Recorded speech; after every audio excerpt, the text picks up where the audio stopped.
Imagine this. You're standing at the edge of a silent forest, staring at the faint outline of a house hidden beneath the oppressive weight of fog. From a distance, it looks abandoned, windows boarded up, garden choked by weeds. Yet you know someone lives inside. Someone who once laughed in the sun, held hands under starlight, whispered promises of kindness. Someone good. But now, you hesitate to approach. Something is wrong. The house feels like it's rotting from the inside out, as though the walls themselves have absorbed years of quiet screams. You feel it in your bones, the unsettling truth that whoever lives there is no longer who they used to be.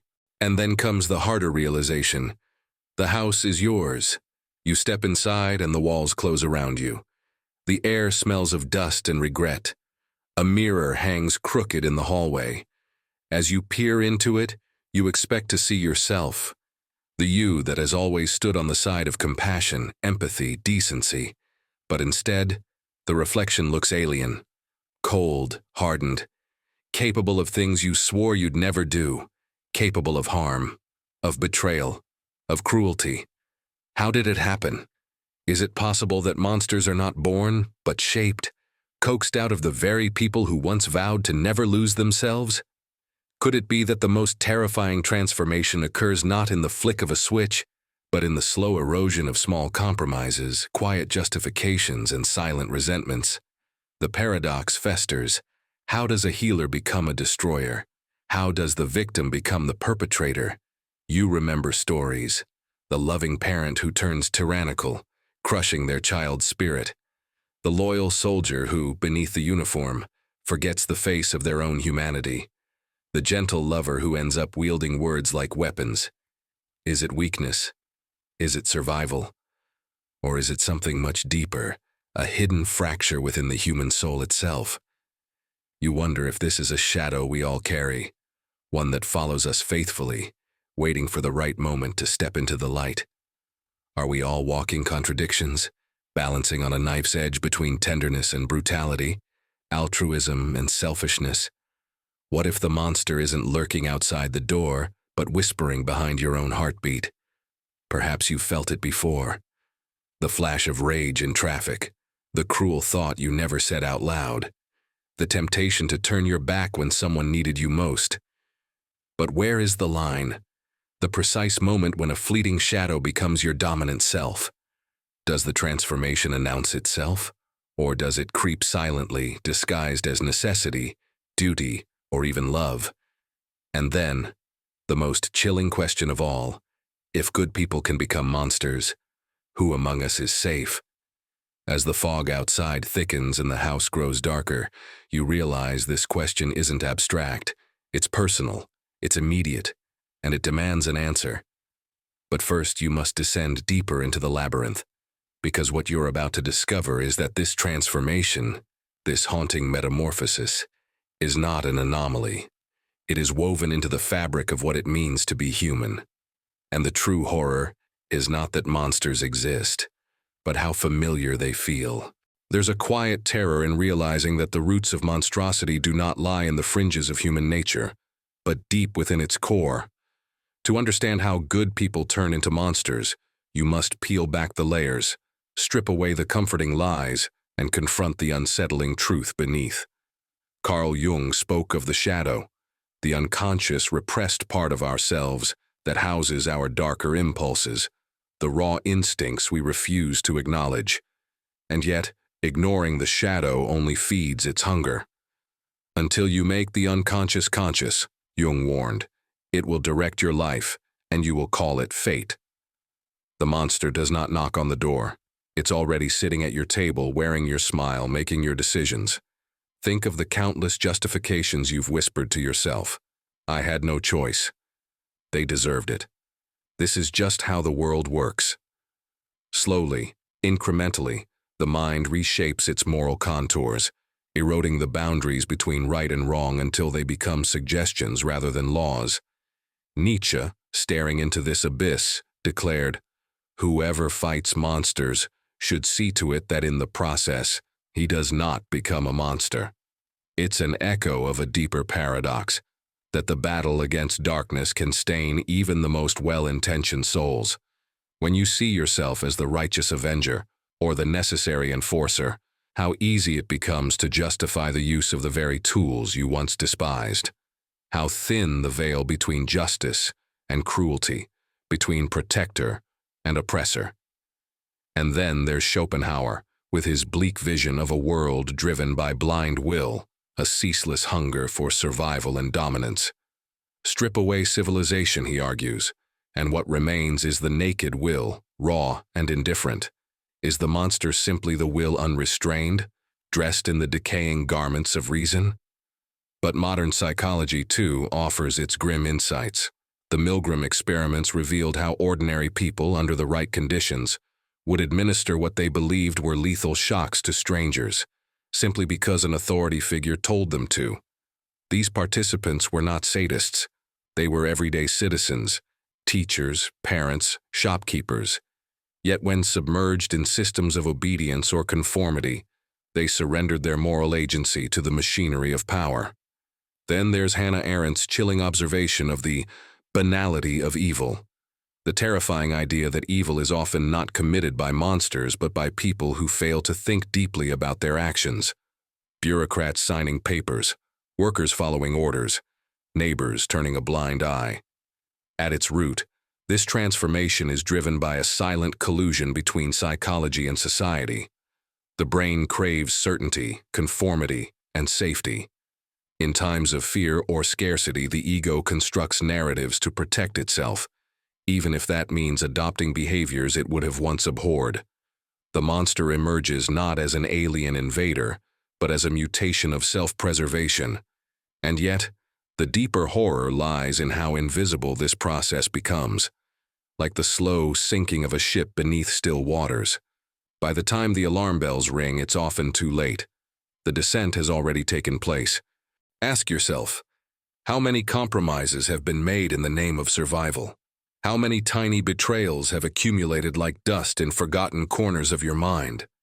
The philosophers and psychologists have whispered the same unsettling truth. The seeds of darkness are planted in every heart. They lie dormant, waiting. But what triggers their bloom? The fog thickens, the house grows colder.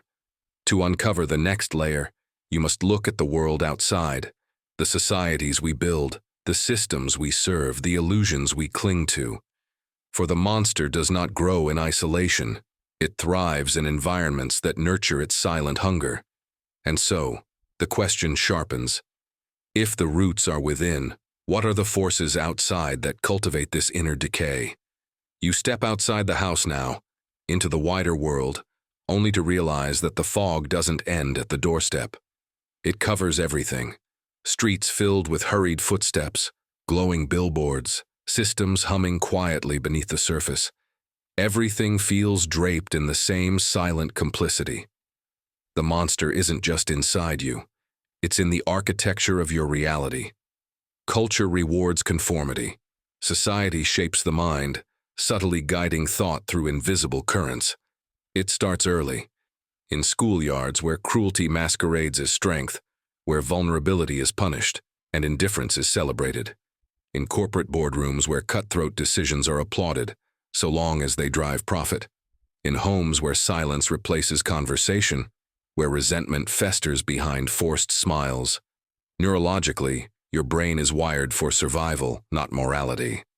The amygdala flares at threats, both real and perceived, overriding the reasoning prefrontal cortex. Stress hormones flood the system, reducing your capacity for empathy, patience, and reflection. And in those moments, when fear hijacks the mind, you become malleable, more likely to follow orders, more willing to trade compassion for control. Look around. Systems exploit this wiring effortlessly. Politicians stoke fear to consolidate power. Media amplifies outrage to secure attention. Entire industries are built on the psychology of scarcity, convincing you that you don't have enough, that others are taking what's rightfully yours. Fear becomes currency, and with enough exposure, it calcifies into belief. This is how societies manufacture monsters, not with overt commands, but with quiet normalization. Cognitive dissonance and confirmation bias do the rest. You begin to cherry-pick the evidence that justifies your small cruelties. The white lie here, the casual dismissal there. Over time, the deviations from your values become habits. Habits harden into identity, and identity can become armor. You've seen it in history books, in grainy black and white photos. Ordinary men and women swept into tides of hatred, convinced by governments, peers, and circumstance to commit unthinkable acts. Yet, these aren't anomalies. They are case studies of the human condition under strain. Even in everyday life, the unseen consequences ripple. A mother raised on generational trauma disciplines her child with severity, convinced it's love. A worker in a soulless bureaucracy rubber stamps a policy that strips strangers of dignity, comforted by the buffer of distance. A lover hides behind emotional detachment, believing it's protection, not cowardice. All of it, silent, all of it, corrosive. And still, the systems hum quietly, encouraging you to keep moving forward without asking why. Sartre called it bad faith, the self-deception that allows people to relinquish freedom in exchange for comfort. You become complicit in your own descent, living a lie to avoid the terror of true freedom, the responsibility to choose differently. The house you first entered is replicated everywhere. Millions of them, each with their own locked rooms, their own mirrors reflecting strangers back at their owners. The fog isn't passive, it's engineered. A quiet machinery of social contracts, evolutionary instincts, and cultural narratives that whisper, "This is just how things are." But deep down, you feel it. The gnawing sense that something fundamental has been lost. That beneath the routines, beneath the justifications, there is a scream smothered beneath years of numbness. So now the question claws at the edges of your awareness. If the world conspires to dull the senses, to make monsters out of the well-meaning, how do you resist? How do you break the spell when even your thoughts might be infected? You stand at the threshold, surrounded by fog, yet aware now of its texture. And somewhere inside, a rebellion stirs. It begins with a flicker, a fracture in the fog, a question sharp enough to cut through the numbing lull. What if everything I've accepted is a lie? The rebellion starts not in the streets, but in the quiet theater of your mind. It is here, amid the broken mirrors and hollow justifications, that you begin to confront the shadow, not to destroy it, but to integrate it. Jung knew this. The shadow does not vanish under the weight of denial. It grows, festers, manipulates. But when brought into the light, when you dare to meet its gaze without flinching, it transforms. In acknowledging your capacity for cruelty, for betrayal, you disarm its hold over you. The monster is no longer something you become unconsciously. It is something you choose not to become, every single day. But how? First, you must rebel against the comfort of certainty. Nietzsche's path of the Übermensch calls for the creation of new values, forged in the fires of self-awareness and defiance against imposed morality. To break free, you must tear down the scaffolding built by others, the inherited beliefs, the silent obedience, the illusions of safety within conformity. Viktor Frankl, who endured the unspeakable horrors of concentration camps, discovered a truth amid unimaginable suffering. Between stimulus and response, there is a space. In that space lies the power to choose. Even as the world strips away everything, dignity, freedom, identity, your response remains your final, unassailable freedom. This is the rebellion. It's found in the refusal to act on fear when fear is demanded, in the courage to sit with discomfort instead of reaching for cruelty as a shield, in the relentless questioning of systems and norms that perpetuate numbness. History remembers the few who chose this path, the dissidents who refused to sign the papers, the strangers who harbored the hunted, the artists and thinkers who tore holes in the fabric of falsehood with dangerous truths. They were not saints. They wrestled with their shadows every day.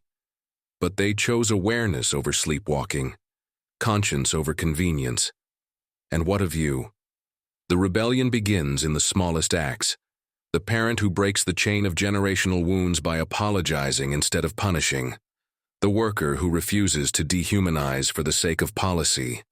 The lover who dares to be vulnerable, even when numbness would be easier. You will feel the weight of resistance. Society will call you naive, weak, or foolish. Fear will whisper that you are alone in this battle. But rebellion is always a lonely road, until others, inspired by your defiance, begin to follow cracks you leave behind in the fog. Slowly, the fog recedes. The house you stood in, once dark, oppressive, begins to reveal hidden rooms, forgotten windows where light streams in. You realize you were never trapped by walls, but by narratives, by the quiet erosion of choice. You have always carried within you both the architect and the demolisher. The rebellion is not a single act of heroism. It is the daily discipline of staring down the shadow and refusing to flinch, of reclaiming your humanity, choice by choice. The monster will always be there, patient and persistent. But now, you have learned its name, and knowing its name gives you power. Still, there is one final truth, one deeper revelation buried beneath the rebellion itself, because breaking free is only the beginning, and the question still lingers in the air. Once you reclaim your freedom, what ultimate responsibility comes with it? Here it is, the revelation waiting in the silence after rebellion, in the hollow space where old illusions crumble. Freedom is not escape. Freedom is weight. Imagine standing in the clearing now, beyond the house, beyond the fog, beneath a sky heavy with stars. No shadows, no monstrous reflections, just you and the unbearable light of self-awareness. You've shattered the mirrors, silenced the whispered lies, yet the ground beneath your feet trembles, not with fear, but with the gravity of choice. The final truth? You were always both the monster and the savior, both the storm and the shelter. The human heart is a paradox, capable of transcendent love and unspeakable cruelty, of creation and destruction, often in the same breath. You've spent your life dividing the world into binaries, good and evil, victim and perpetrator, light and shadow. But now you see it clearly. These opposites are not enemies. They are siblings, bound together by the fabric of existence itself. Sartre's existential freedom whispers, there is no map, no final arbiter, no cosmic ledger balancing your choices, only radical freedom, terrifying in its purity. You alone are the author of meaning, the sculptor of self. The monster arises when we abdicate this authorship, when we outsource responsibility to systems, to fear, to unconscious drives. But when you accept full authorship, you inherit both the burden and the beauty of shaping your own mythos. You realize now that the shadow, when integrated, does not make you monstrous. It makes you whole. The rage becomes boundary setting. The fear becomes caution. The power becomes protection, not domination. Every dark impulse, when owned and understood, can be wielded consciously rather than unconsciously. And in that space, you are no longer at the mercy of unseen forces. You become their master. But mastery is not arrogance. It is humility in the face of infinite potential. It is recognizing that every action, every word, echoes into the world, shaping not just your own fate but the architecture of collective reality. This is the ultimate burden, and the ultimate liberation. You now walk a narrow path, one where every step matters, where kindness is no longer weakness but rebellion, where forgiveness is not forgetfulness, but the conscious refusal to perpetuate harm, where power is not the ability to destroy, but the wisdom to create. You feel it in your chest now, a quiet fire, not the wildfire of unchecked rage, but the steady flame of self-possession. And as you look back at the house, still cloaked in fog but no longer menacing, you realize that nothing inside it has changed. Only you have. The walls remain cracked, the mirrors still shattered, but now you see beauty in the imperfection, resilience in the ruin. The monster was never waiting outside the door. It was waiting for your silence, your blindness, your surrender. But you did not surrender.